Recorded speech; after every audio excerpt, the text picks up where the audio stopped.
better as a result of social media presence. If it doesn't do those three things, then it's on the chopping block. It's a return on investment discussion.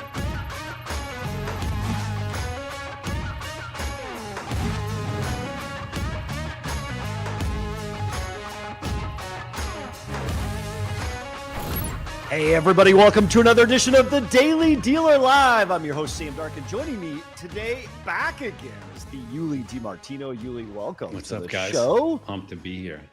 Oh man, for our Daily Dealer Live audience, for those joining the live stream, we are, as always, live across all CDG social media platforms. Post your comments, all of them. We want them in today's show. You'll make today's show even better.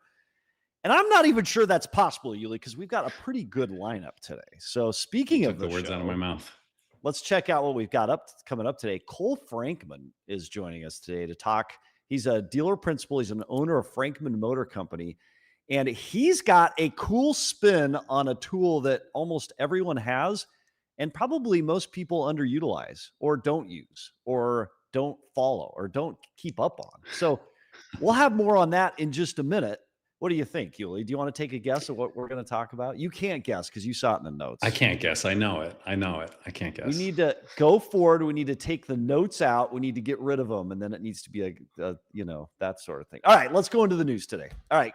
First up, in breaking news this morning, on this Monday morning, credit is loosening again. July was the third straight month of easier auto loan access, with approval rates up to 74.4%. And average interest rates are down to 10.87% per Cox Automotive. By the way, approval rates up 74.4%.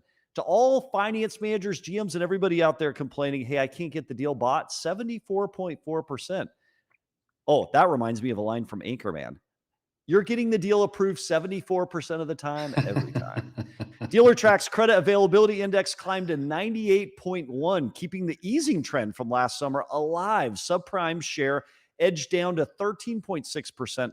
Down payments hit their lowest point since late 2022, and fewer buyers are showing up with negative equity.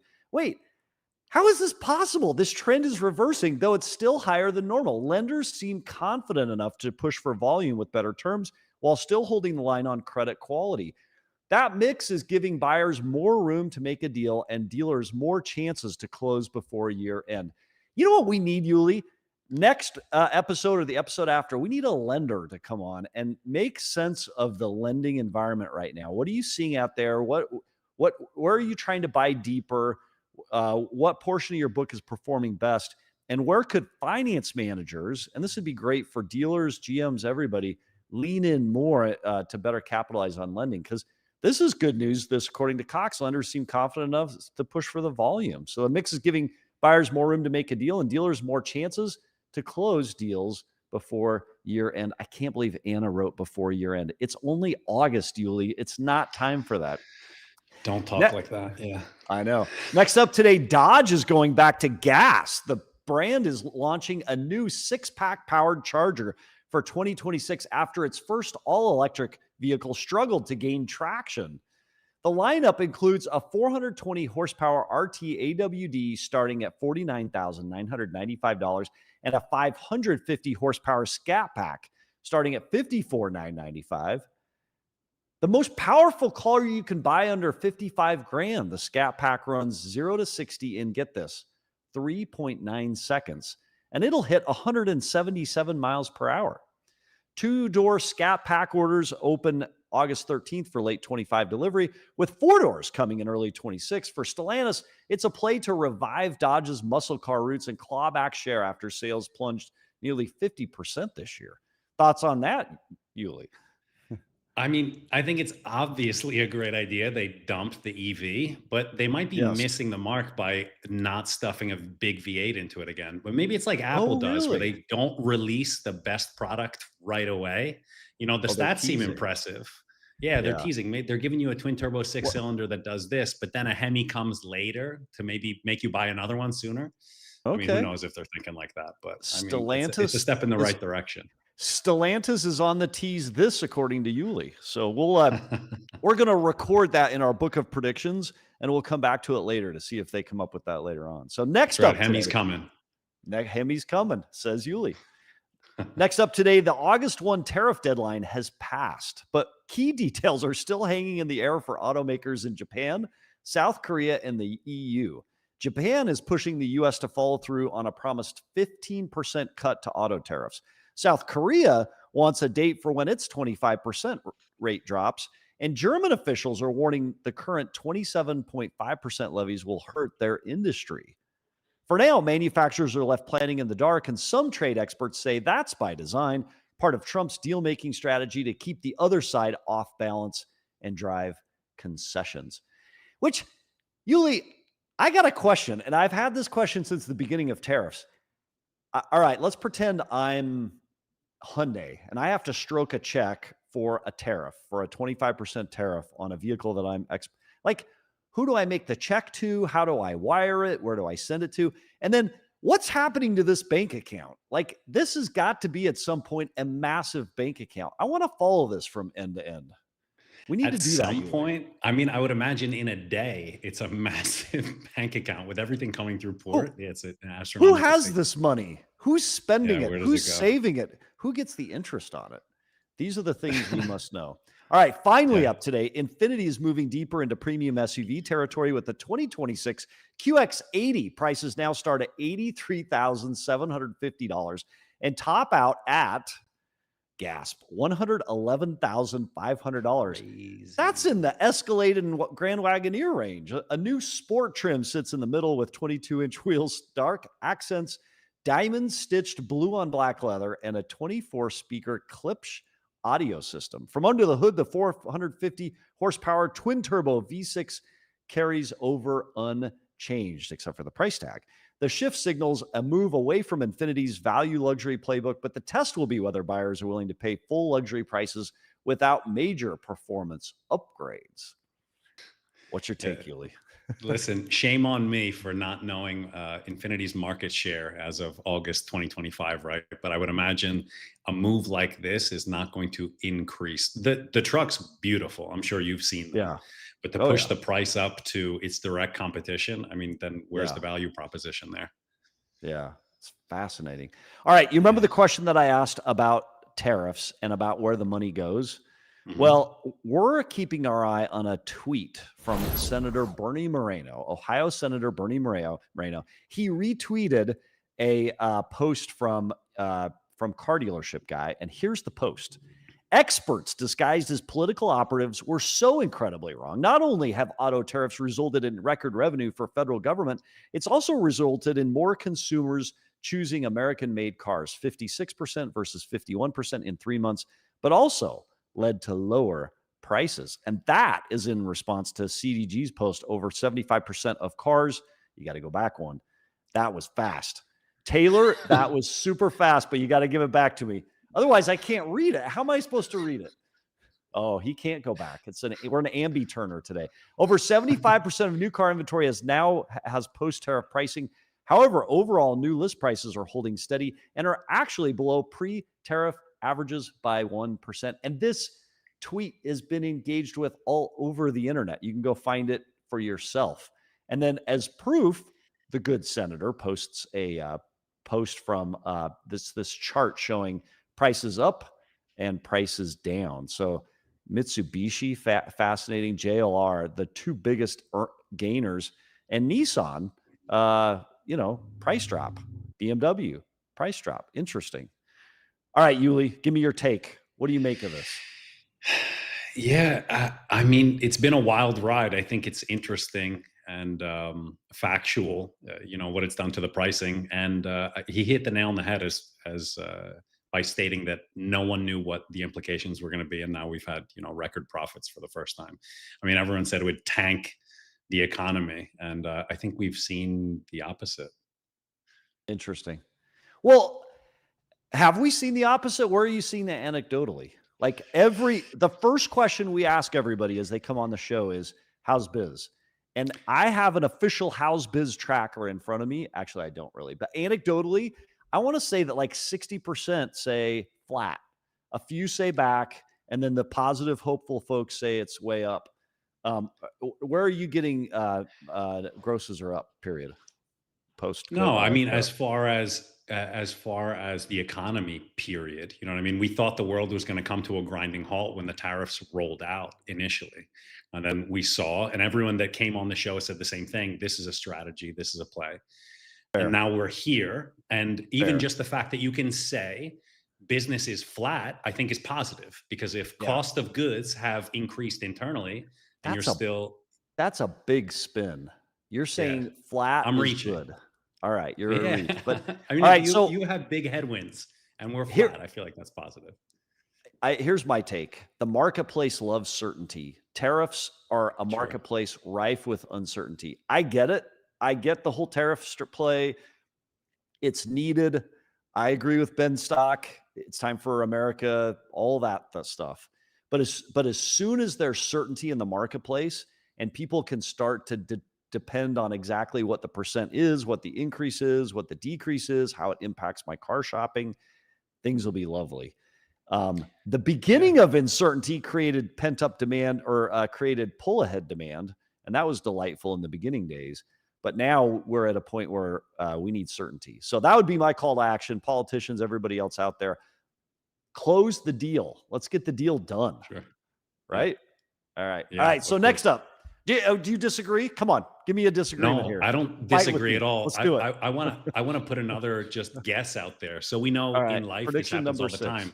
Yeah. Not even a prediction, but so this is making things harder. We don't have the stability that we crave, not only in the automotive industry, but as human beings. We want stability, we want structure, we want routine. This is making things harder. So is this also making us stronger? You know how you go to the gym, you get stronger, you lift heavier weights. Oh boy. Now we get a little tailwind. Now we get better. We lubricate the wheels. You? Are you going to sing it for us? What doesn't kill you makes you stronger. All right. I shouldn't sing either. All right. Next up, we're off following a tweet as it relates to Carvana. This is fascinating. CDG. Yeah, I agree. Tons of views on this. 53,300. It was just posted this morning, so it's a fresh new quote. Overheard, quote, Carvana's CDJR store went from dead last to number 3 in its district. Phoenix dealerships are nervous. Note that Carvana is also selling with no doc fees or dealer add-ons. Dude, what's your take on that? Real? Fake? I mean, I think it's real. What?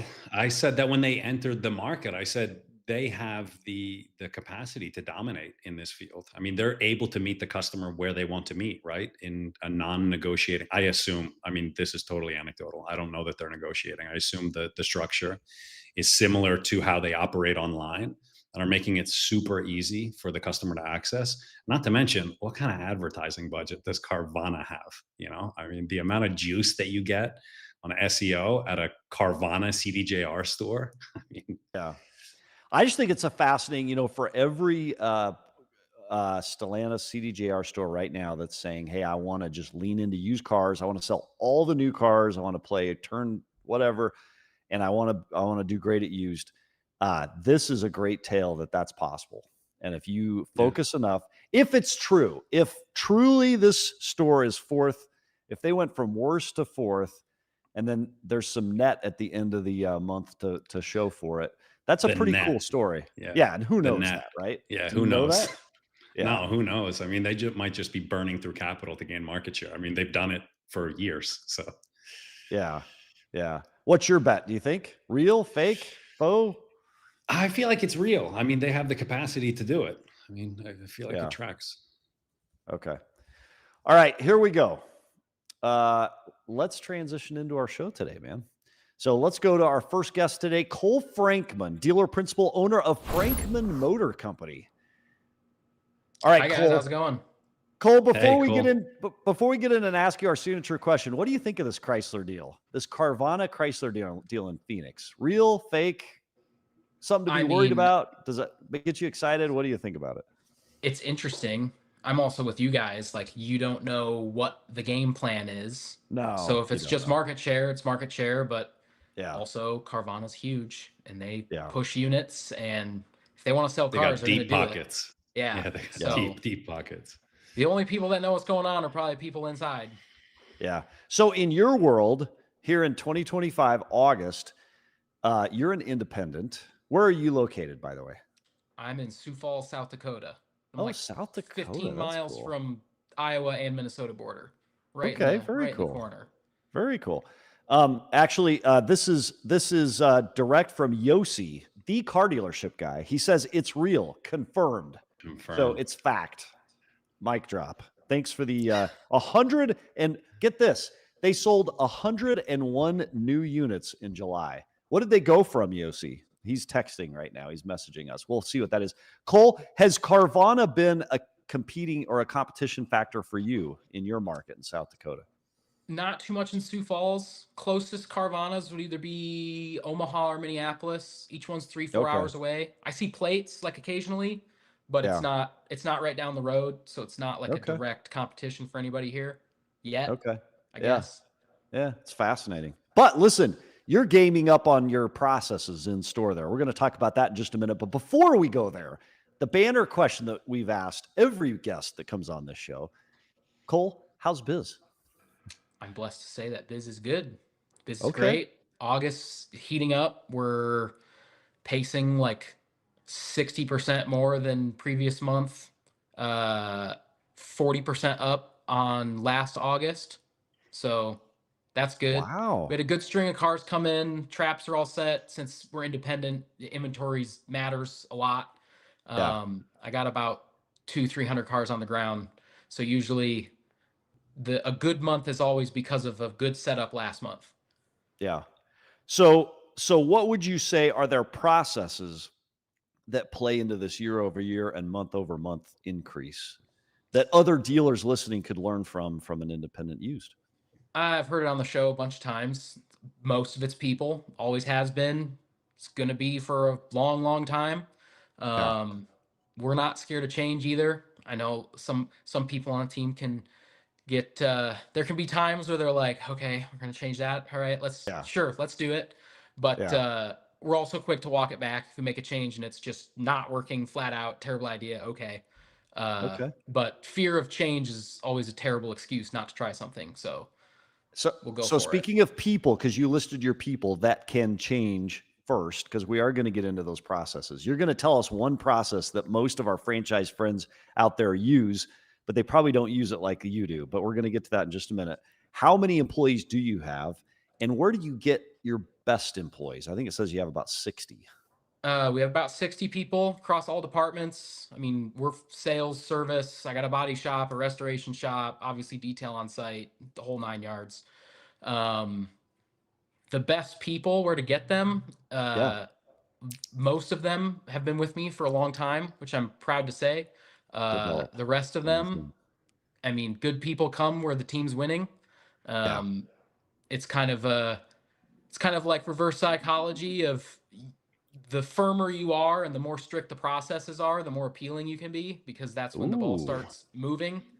And I've been on both sides of it. We've been super loose and relaxed. We've been firmer. We're kind of trying to hit that direction again of really trying to stay within the guide rails and keep you said try principles. Cole, I got to call you out. You said try a lot for firm. Yeah, it's a battle. It's every day. You got to do it all the time.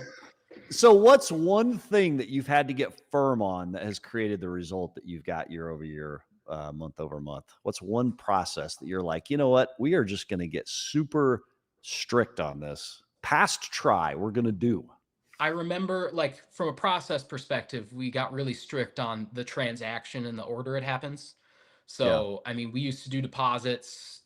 If somebody's coming to buy a car, if they're 3 days out of town, they express interest, take a deposit, hold the car off the market. And we sat down and ironed out a process that I have a lot of long distance customers because we do handle some specialty stuff. All terms are agreed to, everything's done. If you're financing, credit's approved, deals bought, all of that's done before we'll take any money. I don't want your money unless I think it's the car for you. Like, just let's not fool ourselves, hold our breath. If I take money, I don't want to refund it. I want it to be a good experience and all the way through. And that's a battle, changing from the previous to the new. Sure. Yeah, because your sales guy, your sales guys want to take deposits on everything. And that's mine. That's mine. That's mine. I'm at the desk and I'm like, but you calculate the carrying cost. It's expensive. Yeah, it's expensive. Yeah. And it's nice. It's honestly nice to have a team that sits down and wants to have the process and understands that it's not just me at the top. I mean, it's my finance managers, my sales managers, even my Yeah. service writers and service manager. We all need to understand the processes are there so you know the game that you're playing and like Yeah. what outlets do I have at any time. We don't have to sit down and have a whole meeting every time a car Yeah. deal comes through because Yeah. no one wants to do that. Just No. we know the rules, we can operate. So Cole, how long have you been in business? We've been in business since 1988. And you at the helm, or are you a second Since gen? I took over the store when I was 20, so coming up on 8 years.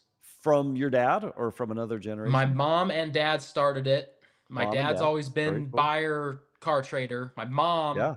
even he will say, is credited with building the business up from the ground up. We need to So- interview your mom. Is She is she involved unfortunately still? she passed away a couple years ago. Really, Sorry to we're hear late. that. Sorry to hear She that. got Yeah. she got sick and had to step away from the business. That's why Sorry to hear that. I was kind of trial by fire when Yeah. I was 20 taking it over. Sure. But she Are- gave me a great platform to jump off from, and there's no doubt about that. So you're second generation. You see the trust that is this business entrusted to you. You've learned the benefit of being super strict and demanding a lot of your team. I have a question, and this may show some bias. What the heck are you doing? Why are you an independent? Why are you not a franchise new dealer?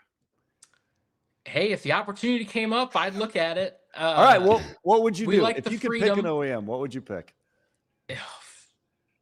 You know, I've listened to a few people on the show, and I used to have Yeah. brands in mind, but now Okay. it's kind of one of those questions of like, Does it what's the rhyme with market? Shmoyota? Well, I mean, everybody wants a Toyota store. Let's be real. Yeah. But yeah.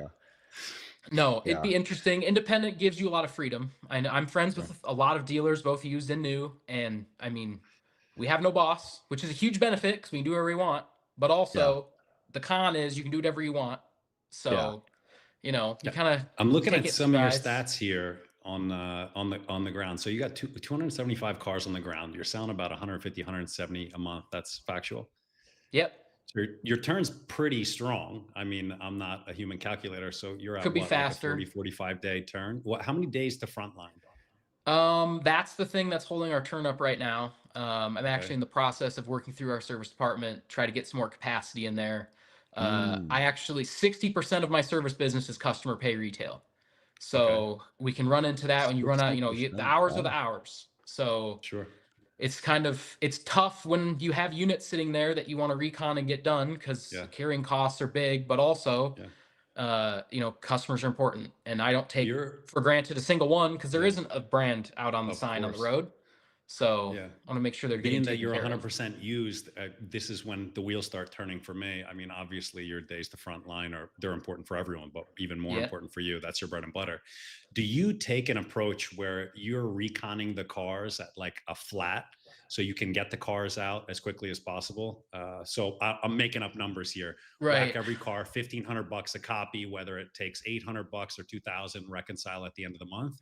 Or are you letting the cars go through and you know you're catching up with it?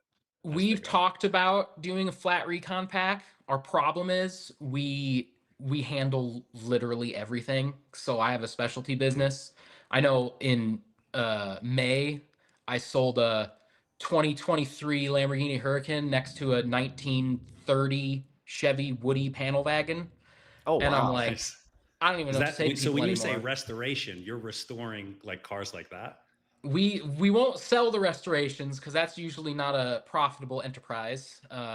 That's more of a I want it, so I'll restore it type thing. But the 80% of our business is late model, normal bread and butter cars. But every time we look at a recon pack or something like that, it's like, man, I got like 20 to 25 cars anytime. That's just ain't gonna work. It'll just completely break down. So maybe someday. So Dan C. Cole, Dan C. asks online, he says, where do you acquire a majority of your inventory? So you're not franchised. You don't have those new car trade-ins. Where do you get your inventory? We are buying at auction still to fill in the gaps. We have a lot of customers that we buy a lot of cars off the street. I know I have one guy that's been with me the longest, one of my cousins. He's on the floor and I know on Saturday he bought in, I think it was 8 cars, just him. Oh, wow. Wow. And What's some your street process to buys. do that? Yeah. So we do utilize AccuTrade. It's one of my favorite tools. Nice. Props Obviously to we AccuTrade. put Good. our car guy hat on as well, Yeah. but you know, What do you like, Cole, about AccuTrade? Because Brian Kramer talked about that a little bit last week. the biggest thing for me is that the options that come in and fill, Yeah. because since we're independent, we're praising a lot of cars. Yeah. It doesn't throw 870 options at you. It's like, no, these are the 6 options that matter and actually transition to value in lane, whether it be one way or the other.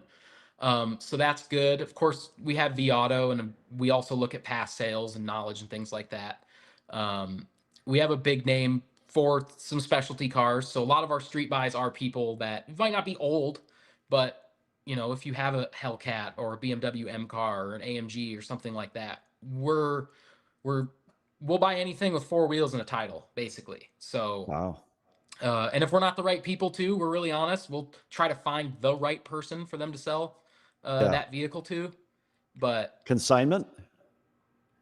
we try to stay away from consignments. Yeah. Just gets I'd rather just Messy. buy it, own it. Messy. Yeah. Yeah, it's messy. It takes up real estate. It takes up floor space and headspace, Yeah. salespeople and whatnot. All right. So we've been teasing the one process. So obviously, you've got a good operation. Hats off to your mom. Hats off to your dad for building it and for you for growing it. There's one process that you looked at and you realized, I want to just nail this. And it was call tracking. Talk to us about how you saw that as a problem and then what you did to fix it. So anyone that's running a CRM that's from this century, will probably have call tracking. I know some stores have like a single number. Some stores do. Each individual agent has their own number. I'm a drive-centric store. I have been for years, and I have everybody on it. My service advisors are in Drive. My title department's in Drive. I want everything cohesive. Okay. And we employ Call Review for all of our call tracking stuff. And well, initially it was Total CX, and then Call Review bought them and merged over. And Call Review's great. You've They're been with always them for a pushing long new time. products. Yeah. Call Review's amazing. Cole, everyone is always pushing new products. What part of Call Review to you helps you connect with that customer or track or get a better result? And this is, by the way, this is not paid advertising for them. I'm fascinated. Can I just tell you why I'm fascinated as you answer? Yes. So we made a transition many years ago from VIN Solutions over to eLeads. VIN Solutions had call recording, eLeads did not. And so we got Call Review almost as a bolt-on.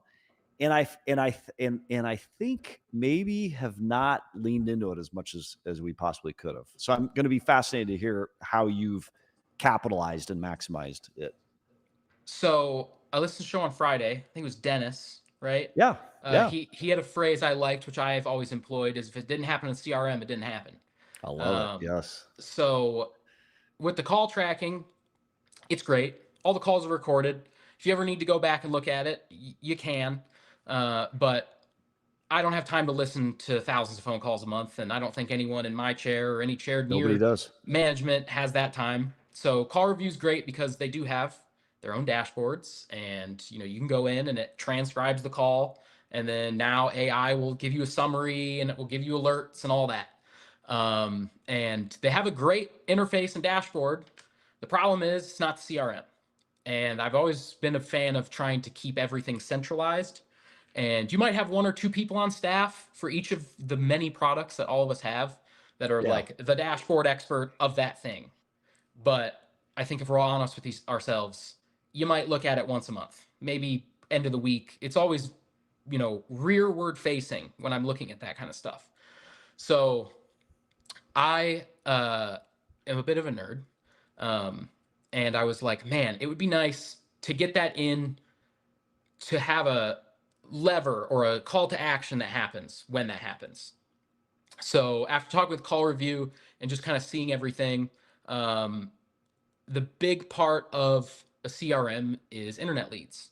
However, if you ask me, what do you care more about? Or if I had the choice, internet lead or phone lead, I will take the phone lead because to me, that's better.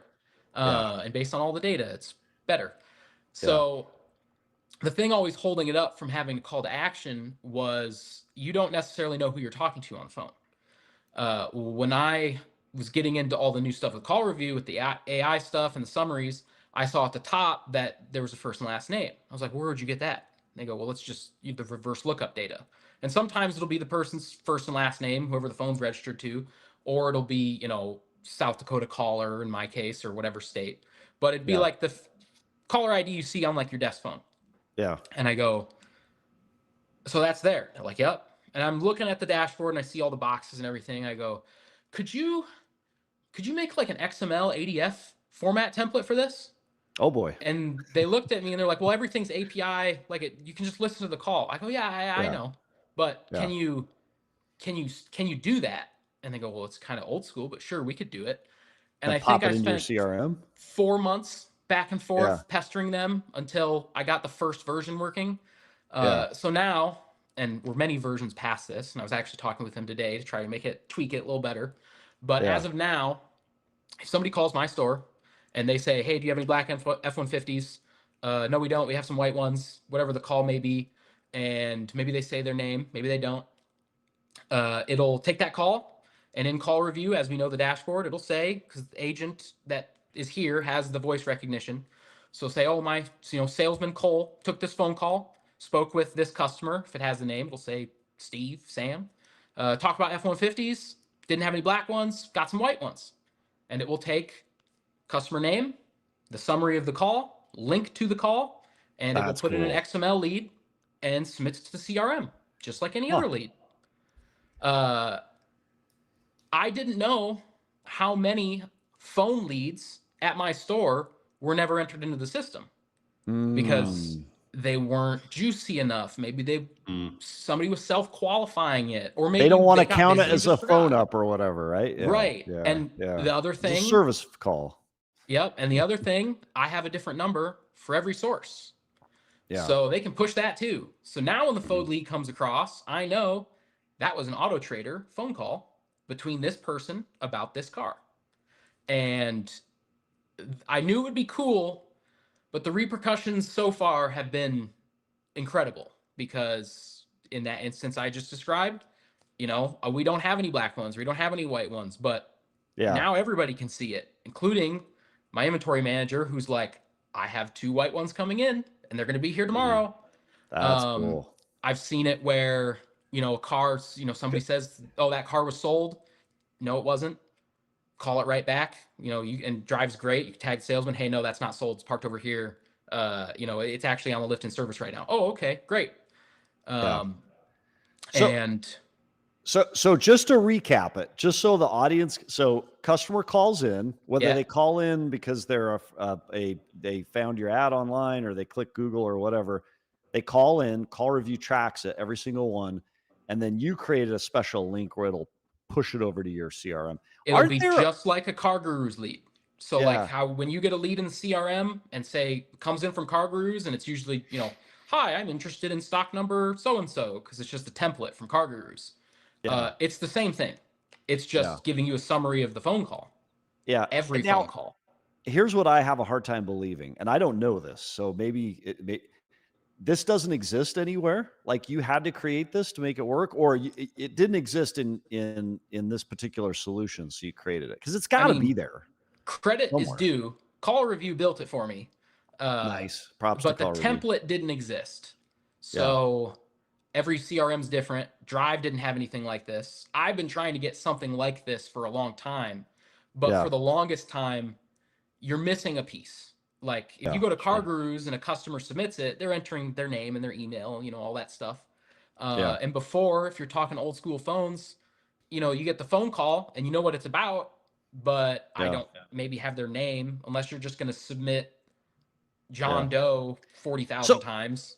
So do you get a cut on this somehow? Did you work it out with Call Review? You're like, hey, all I want is like 1% or 2%. I just want a little piece of this action. So we're going online. They built it for me. Yeah. Honestly. Well, and actually, let me ask you this before we go to our online comments. Can you quantify it back to an impact? Like how many vehicles sold? And then how did you come up with the idea of the XML? Like, did you use Chat GPT? Was there a technology that you used to come up with that? Or Well, I'm a big data guy. I like all the softwares. If I go through my bookmark tab of all the softwares we have, I mean, it's nuts. Uh, I so you often just know joke. that you know I the just industry.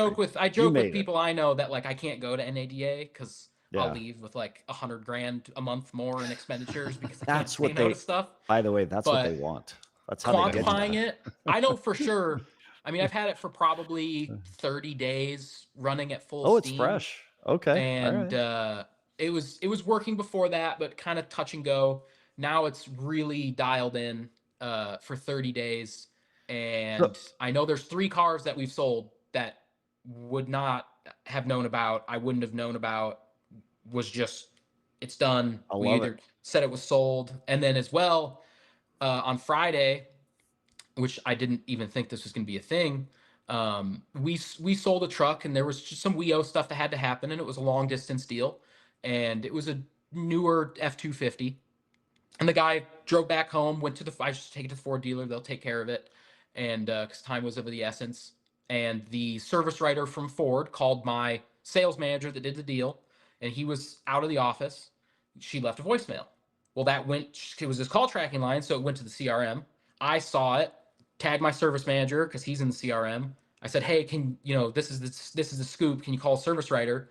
And my sales manager is very good at what he does. Within 10 minutes, he called me and said, "Hey, Cole, I'm out of the office." And I was like, "Yeah, it's already done." And he's like, "What?" Wow. I go, "Yeah, the Ford thing. Yeah, it's already done." So, It's like, so "Oh, I'm going to say something here.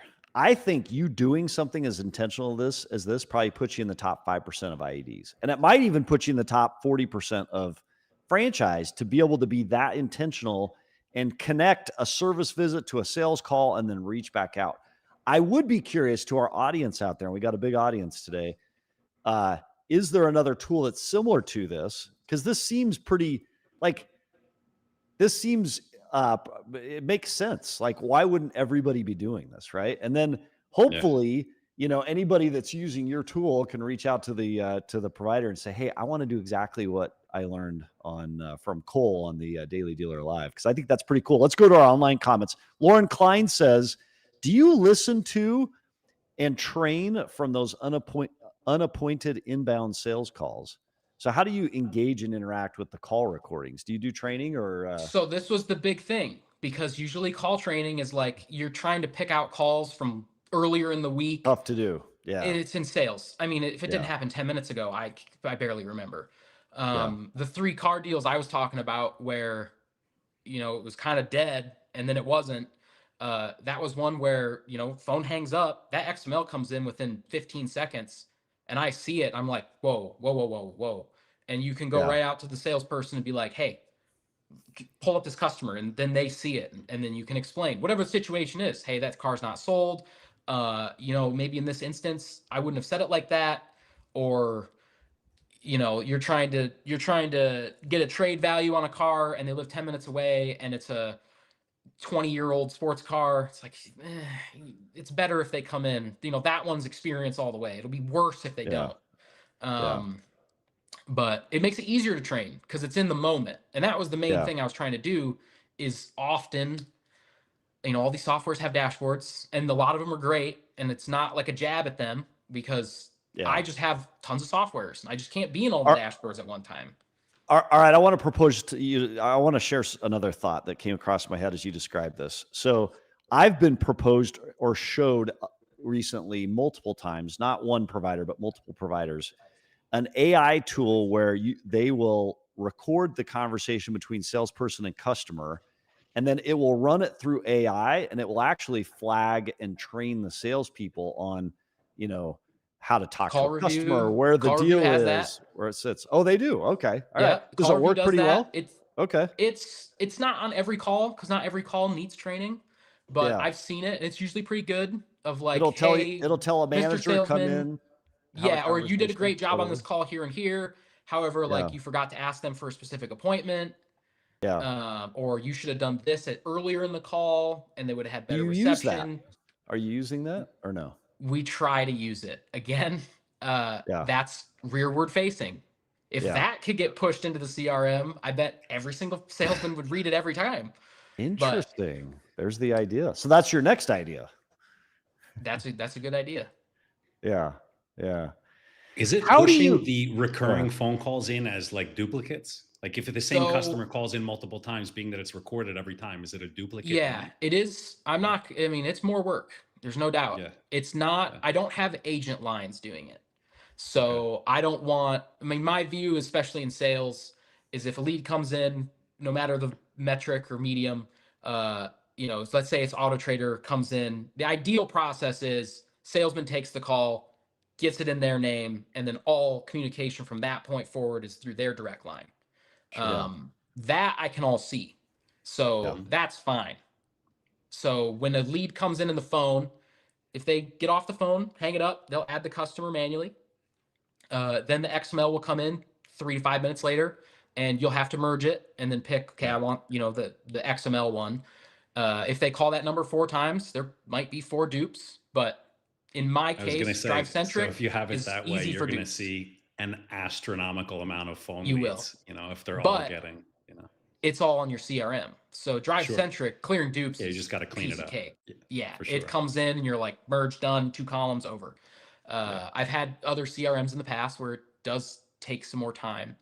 But you can quantify things, everything that's going out of call review. Like at first it was every call, and I was like, whoa, this is way too many. But you can dial it down depending on your sources of which numbers you want to push. And they know sales versus service. So this morning when I was talking to them, I'm like, man, it'd be nice if the service calls went to the service leads bucket on Drive, a different XML address. And they went, yeah, we could do that. It's like, awesome. Perfect. All right. Thanks.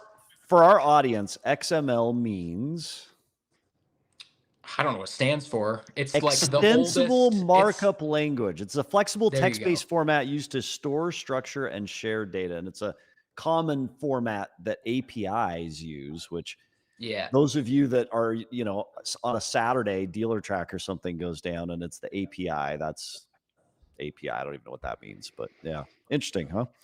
All right. We're going to a comment online here. Somebody has to say it. Cole could be Zach Bryan's doppelganger if he went the car dealer route instead of country music star route. Maybe. I don't see it. Do you see it? Have you ever gotten that before? No, some people say I look like the mustard guy from Instagram, though. The I mustard don't know if you know guy. who that. Mustard Yeah, it's some guy. southern dude that loves mustard. All right, we're gonna cue. I get our mistaken for producer. him at concerts. If he Interesting. pulls that up, that'll be awesome. All right, well, as we wrap up today, thanks for an incredible conversation. I think it's insightful to our audience to hear about how, you are set apart in your intentionality with training and setting up systems and processes. You've got a large fixed ops operation, restoration, body shop. You've got all the things. You don't want to answer the question, which OEM would you choose if you could go there? So let's talk about 5 years down the road. What do you think is your biggest hurdle when you look 1 year and 5 years down the road, Cole, as an independent used car dealer in your marketplace? What keeps you up at night? Honestly, Sioux Falls, in my case, is growing exponentially. We have insane growth, keeping up. We're on 10 acres right now, the campus. Wow. We own some additional land outside of that. So I don't have any constraints with buildings or anything like that. But the main goal would be, can I scale the facility? Because we're growing. We already need to expand now in terms of capacity and everything. Expanding to meet the growth of Sioux Falls, because I don't want to leave anything on the table. Sioux Falls is also, I'm in a weird demographic or geographic, I guess, where we kind of have Sioux Falls, which is a metro area, like 250,000 people. Mm-hmm. We have a couple small towns about an hour each way outside of town. And then the next big place is Minneapolis or Omaha. Okay. All right. So from a multiple location standpoint, back before late 90s, we had 5 locations in town. A little bit more common to drive around hunting for a car. We've since consolidated to this main campus because why have more locations 10 minutes apart when you don't need it? So DNC is asking, how many service bays do you have? I I think have you said that, but 12 lifts in my main area. okay. And then I have a whole quick lane side as well with 2 lifts, and I'm installing a third. I Nice. can get more lifts in. I'm just trying to get lifts in before I start calling contractors to cut Yeah. holes in buildings and such. Yeah. Trying to get as clever as I can before I need to do that. But And then final question before we show you a picture and we wrap. What would Lauren Klein says, what was your IB rate, appointment rate before versus now? boy, that's one of our struggles. My guys, we're soft appointment kings, so they don't like setting appointments in the system for some reason. Okay. If But it's not in the CRM, it doesn't exist. yeah, I That's know. right. But The tree falls in the forest, nobody around to hear it.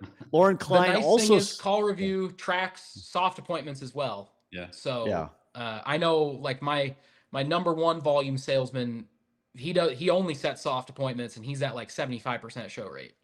Okay. Wow. Is there stuff on the table? Yeah. That's Yeah. what this is, the idea behind this is. My So first Lauren GM used to say, where there's smoke, there's fire. So Yeah. Yeah. Lauren Klein also comments, better car people. PDS has a product that does listen to, track, and alerts management of missed service and sales appointments. So, all right, as we wrap up here, and again, Cole, we appreciate you joining the show today and sharing your perspectives as independent used dealer. Awesome to hear your journey, what you're winning and succeeding at. We have a photo. Let's see if there's a similarity to this. Yeah, that's the guy. Yeah? That dude. I don't see it. That guy actually looks more like, who's the soccer coach from the European show? What was it? Oh gosh, come on. It was funny. Ted Lasso. Yes. Thank you, Taylor. That other guy Mr. Mustard looks more like Ted Lasso to me, which actually you could be Ted Lasso. That's fair. So it's the mustache. I think you're just Yeah, kind of anyone with a probably. mustache. You're just looking Yep. like. Yep. Well, Cole Frankman, dealer principal, owner of Frankman Motor Company. Thank you so much for being on the show, sharing your perspective. Thanks for having me. Look forward to catching up with you at some point in the future. Thanks again. Absolutely. Thanks guys. Dude, he's crushing it. Like, how many independents awesome. out there are tracking and training and thinking and XML? I actually had to chat GPT XML during the show. You thought it was super smart because I pulled that out. I pulled that out because, you know, I was just hoping you weren't going to ask me after. I was like, I don't know what it means either. Yeah. No, he's crushing it. And I think you asked the right question, right? Like, why aren't you on the new car side? I mean, to be that thought forward and, forward thinking and trying to elevate the operations like that. It's not something you see with that much detail, I think, in the independent space often. It's out there. Yep. All right, well, let's go to today's supporter. So Lotlinx, get the best possible marketing advantage on every vehicle transaction, optimize operations, and boost profits using artificial intelligence, AI, and machine learning. Learn more, lotlinx.com. You can also use the QR code there to my side, or if you're listening to the podcast in your car or wherever you are, go to the show notes. Don't do it while you're driving, though, I would say. So thanks, Lotlinx, for supporting the show and bringing some of the content here that you're seeing today. All right, let's dive into our industry pulse for today.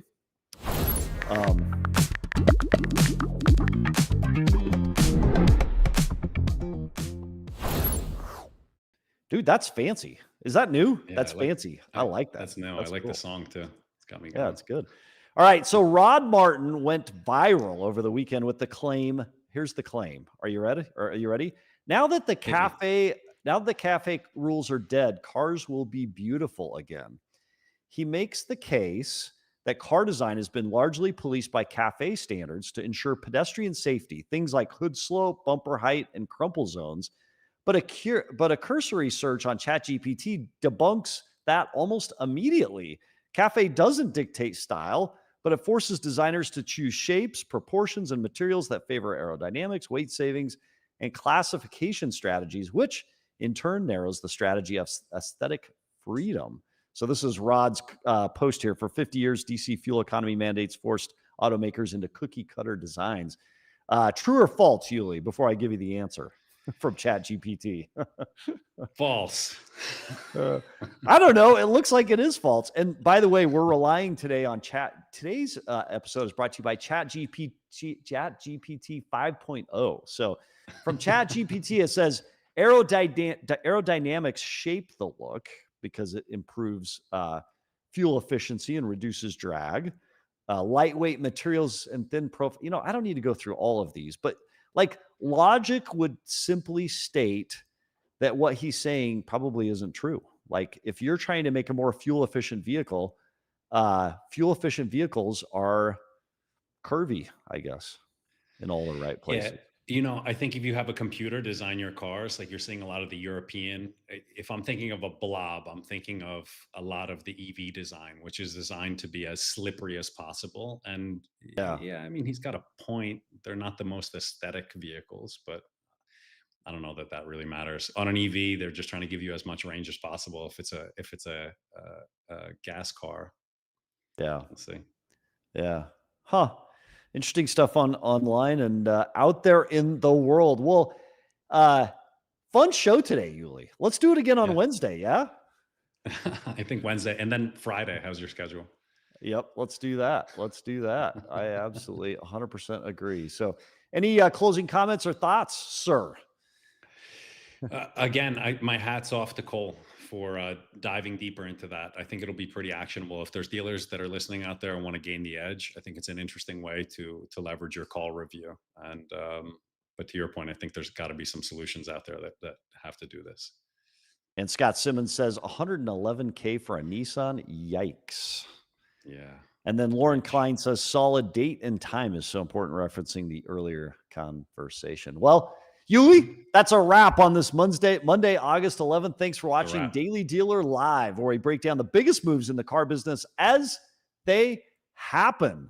Don't forget, we're live here every Monday, Wednesday, Friday. We already said that. So if this is your world, hit like, subscribe, turn on those notifications so you never, ever, ever miss a beat. We'll see you next episode. Thanks, everybody. We'll see you next time.